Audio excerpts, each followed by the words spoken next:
की स्तुति प्रधानमंत्री नरेंद्र मोदी ने की थी और जब वो स्तुति कर रहे थे तो घर में बैठे जो लोग हैं, जो टीवी चैनल्स पर उनको देख रहे थे, सबके जहन में सिर्फ यही ख्याल आ रहा होगा कि मां लक्ष्मी की कृपा इस बजट से शायद हम पर भी बरसेगी, हमारी जेबें भरेंगी, जो टैक्स पेयर्स हैं उनको कुछ राहत मिल जाएगी, किसानों को कुछ राहत मिल जाएगी। बस थोड़ा ही वक्त रह गया है, थोड़ा इंतजार आपको और करना होगा। जो औपचारिकताएं हैं बजट को पेश करने से पहले की, उन औपचारिकताओं को पूरा किया जा रहा है और जैसे ही औपचारिकता पूरी होंगी, 11 बजेंगे घड़ी में, वैसे ही संसद में बजट पेश किया जाएगा और जितने भी आपके जहन में सवाल हैं या जितनी भी उम्मीदें आपके जहन में हैं, वो सब कुछ धीरे धीरे करके साफ होना शुरू हो जाएंगी। सौरभ, राष्ट्रपति भवन की तस्वीरें भी अभी देख रहे थे।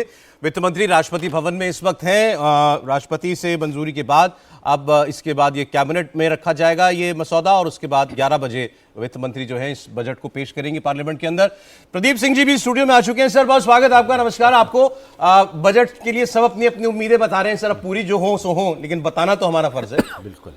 आपकी कोई विश लिस्ट? नहीं, मेरी कोई विश लिस्ट नहीं है। विश लिस्ट जो है वो पूरे देश की एक ही है कि एम्प्लॉयमेंट बढ़े। आज जो खबर छपी है, मतलब खबर तो कल ही आई थी इकोनॉमिक सर्वे की, जो एम्फेसिस है मुख्य रूप से डीरेगुलेशन पर, कि भाई ऐसे एमएसएमई हैं या छोटे उद्योग हैं, मझोले उद्योग हैं, वो कह रहे हैं कि सरकार हमको कुछ मत दीजिए, हमको बिजनेस करने दीजिए, तो रेगुलेशन कम कीजिए। स्टेट गवर्नमेंट्स को ये एसेस करना पड़ेगा कि रेगुलेशन की कॉस्ट क्या आ रही है, कंप्लायंस की कॉस्ट क्या आ रही है अलग अलग उद्योगों पर, उसको कैसे कम किया जा सकता है। तो उसके अलावा जिम्मेदारी ज़्यादा स्टेट्स पर है, लेकिन ये कहकर केंद्र सरकार नहीं बच सकती। केंद्र में जो सरकार है भारतीय जनता पार्टी की, उसकी अपनी पार्टी की और समर्थन वाली सरकारें जो हैं ज़्यादातर राज्यों में हैं, तो वहाँ एक मॉडल पेश करना चाहिए कि डीरेगुलेशन इस तरह से होना चाहिए। बाकी राज्य भी इकोनॉमिक फ़ायदा दिखेगा तो राज्य उसका ज़रूर अनुसरण करेंगे, अनुकरण करेंगे, लेकिन डीरेगुलेशन के बिना काम नहीं चलने वाला है, ये समझ में आ रहा है।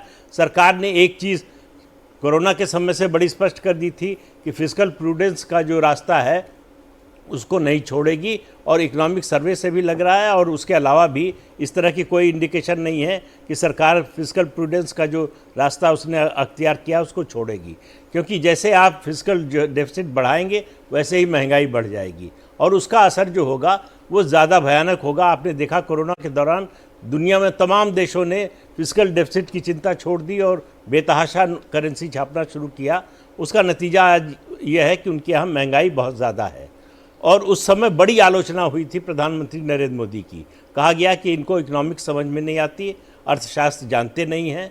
अर्थशास्त्री कोई होता, कोई अर्थशास्त्र का समझदार व्यक्ति होता तो वो इस समय चिंता न करता। आप याद कीजिए चिदम्बरम को, रघुराम राजन को, ऐसे लोग, सब लोग कह रहे थे कि इस समय लोगों के हाथ में पैसा दीजिए जी, भूल जाइए फिस्कल डेफिसिट कहाँ जाएगा। लेकिन टस से मस नहीं हुए प्रधानमंत्री नरेंद्र मोदी। आज उसका फायदा मिल रहा है दुनिया में। हमारी मुट्ठी कभी तो खुलेगी कि नहीं खुलेगी? खुले मुट्ठी में होना भी तो चाहिए कुछ। खोल के करें क्या? जो अनुमान है लगभग 1 लाख करोड़ का की गुंजाइश है सरकार के पास, तो उसमें केवल 2% लोग कुल आबादी का इनकम टैक्स देते हैं। वहाँ आप क्या उम्मीद कर सकते हैं? और जब तक कैपिटल एक्सपेंडिचर सरकार का नहीं होगा तब तक इंफ्रास्ट्रक्चर में का डेवलपमेंट नहीं होगा, वो नहीं होगा तो एम्प्लॉयमेंट नहीं होगा। ये चेन रिएक्शन है। ये होगा तो ये होगा, ये होगा तो भाई इंफ्रास्ट्रक्चर डेवलपमेंट होगा तो रोज़गार आएगा, रोज़गार आएगा तो लोगों की आमदनी बढ़ेगी। अब एक बात कही जाती है बार बार कि प्राइवेट सेक्टर का इन्वेस्टमेंट नहीं हो रहा है, कंजम्पशन नहीं बढ़ेगा, तो जो उनकी अभी इंस्टॉल्ड कैपेसिटी है अगर वही फुल्ली यूटिलाइज नहीं हो रही है तो कौन सा प्राइवेट सेक्टर है, कौन सा उद्योगपति है जो कैपेसिटी एडिशन करना चाहेगा? तो ये कुल मिलाकर मामला ये है कि डीरेगुलेट कीजिए इकॉनमी को और इकॉनमी की जो अपनी ताकत है उसको बढ़ने दीजिए। हमारे साथ एक और खास मेहमान जुड़ गए हैं इस वक्त, वित्त मामलों के जानकार, consumer affairs expert bison Mishra साहब। बिजॉन साहब की बहुत सुनती है सरकारें। सर गुड मॉर्निंग, क्या सलाह दी आपने इस बार? Good morning, good morning, good morning Saurabh भाई, कैसे हैं आप? बहुत बढ़िया सर। क्या सलाह दी है आपने इस बार सरकार को?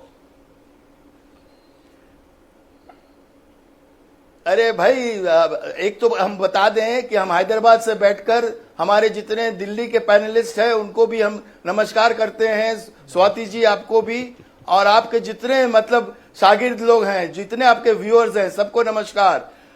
बारिश हो रही है दिल्ली में, हम देख रहे हैं, शुभ होता है बारिश होना। तो हम उम्मीद करते हैं कि 8th टाइम एक रिकॉर्ड क्रिएट किए हैं फाइनेंस मिनिस्टर, 8th टाइम वो पेश करेगी, और हम उम्मीद करते हैं कि जो चीज हम लोग चाह रहे हैं उनसे, वो आज वो बनेगा। इस लैपटॉप से मतलब आईपैड से वो खोल कर हम लोग को बताएगी। हम उम्मीद करते हैं, और क्या उम्मीद करते हैं? More investment in health care and intermediate cost को कम करना। जैसे जो कॉस्ट मतलब हमारे फार्मर्स को मिलता है, कनेक्शन में प्रॉब्लम है, बिजॉन साहब अभी बता ही रहे थे। Today we are paying more than 65 to 70% intermediary cost. हमको एफिशिएंट गवर्नेंस चाहिए, हमको चाहिए वो गवर्नेंस जो हमारे टैक्स पेयर्स के पैसे को सही ढंग से यूज करें। सब लोग टैक्स देते हैं, डायरेक्ट इनडायरेक्ट, ये सारे जो डायरेक्ट इनडायरेक्ट जो आप मतलब समझते हो हर महीने लोगों से, उसको आप एफिशिएंटली यूज करो अपने नागरिकों के लिए। और most important is health care, food available at a very reasonable cost, food basket should be made available जितने मतलब अफोर्डेबल मैनर, ये हम लोग का उम्मीद है। तो हम लोग चाहते हैं कि फार्मर्स को और एनकरेजमेंट करें, इनोवेशन आए, टेक्नोलॉजी को यूज करें, ताकि कंज्यूमर के जो भी दिक्कतें हैं कोर्ट ना जाना पड़े, घर बैठे हमारा निष्कासन होनी चाहिए। हम चाहते हैं अच्छे गवर्नेंस हो, और हम उम्मीद करते हैं कि सरकार जितने हम लोग सुझाव दिए हैं बजट पे, उस सारे उम्मीदों को वो फुलफिल करेंगे। जो भी मतलब हम सोचते हैं कि कोशिश वो जरूर कर रही है कि जितना कम से कम मतलब वेस्टेज हो, एफिशिएंसी आए, उपभोक्ताओं को उस ढंग से कीमत में एक तंत्र आए कि उनको ज्यादा इन्फ्लेशनरी विक्टिम ना बनाए। एफिशिएंसी इज की, गुड गवर्नेंस इज की। हमारे पैनल मेंबर्स भी कहे हैं कि आपको सिंपल इजी तरीके अपनाना चाहिए लोगों को व्यापार करने के लिए। व्यापारियों को उस ढंग का एक माहौल देना चाहिए ताकि वो अपना उपभोक्ताओं के चेहरे पे मुस्कुराहट ला सके। तो इस ढंग का मतलब तंत्र बनना चाहिए। हम उम्मीद करते हैं कि ये आएगा, बहुत जल्दी आएगा, और हम लोग विकसित भारत की तरफ जा रहे हैं। We'll become the third largest economy in the world, and I'm sure we are working towards that. And I can see that smile on your face, Gaurav ji. Gaurav ji, I can see that.